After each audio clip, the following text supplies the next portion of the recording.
حضرت علی نے فرمایا، 4 باتیں اپنی بیوی کو کبھی مت بتانا۔ 1، کبھی بیوی کے سامنے رونا مت، چاہے کتنی بھی تکلیف ہو، کتنی بھی پریشانی ہو، چاہے اندر سے کتنے ہی ٹوٹ چکے ہوں، لیکن بیوی کے سامنے بھی آنسو مت بہانا،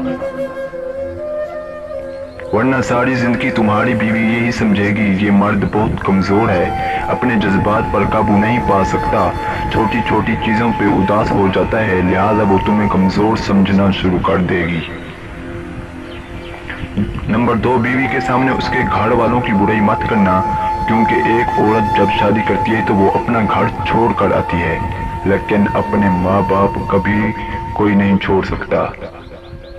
نمبر 3، عورت کو کبھی بھی اپنی کمائی مت بتانا، کیونکہ ایک مرد کو ہی پتہ ہوتا ہے کہ گھر کس طرح چلانا ہے، سب کے خرچے کس طرح پورے کرنے ہیں۔ ہاں، عورت کو اس کا خرچ ضرور دیں، اس کی ضروریات کا خیال رکھیں۔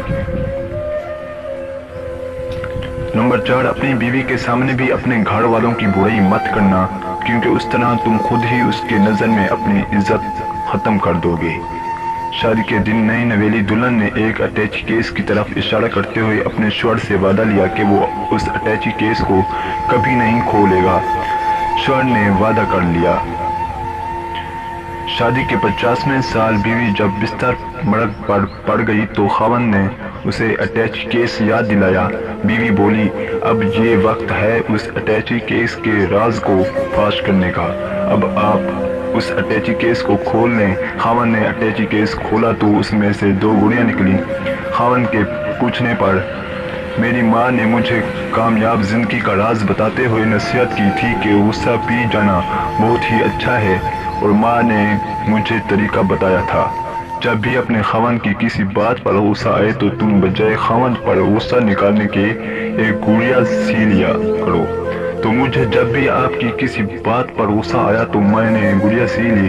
خاوند 2 گڑیاں دے کر بہت خوش ہوا کہ اس نے اپنی بیوی کو کتنا خوش رکھا، کیونکہ بیوی نے 50 سال کی کامیابی زندگی میں صرف 2 گڑیاں ہی بنائی تھی۔ محبت میں شدت معنی نہیں رکھتی، محبت میں عزت معنی رکھتی ہے۔ ایک ہوتا ہے کسی کو اپنی طبیعت کے مطابق ڈھال لیتا، اور دوسرا ہوتا ہے کسی کی طبیعت کے مطابق ڈھل جاتا۔ ان دونوں پہلوؤں میں انداز نرمی اور محبت والا ہو تو تب ہی رشتے بنتے ہیں، ورنہ جھگڑوں کے سوا کچھ حاصل نہیں ہوتا۔ اللہ تعالیٰ نے دنیا میں جو سب سے پہلے رشتہ بنایا وہ میاں بیوی کا ہی رشتہ تھا، اور پھر باقی سارے رشتے اس کے بعد بنائے، اور پھر یہ رشتہ تو ہے بھی ایسا کہ کتنی بھی دھوپ چھاؤں آئے، اس رشتے میں ایک دوسرے کے بغیر گزارا ممکن ہی نہیں۔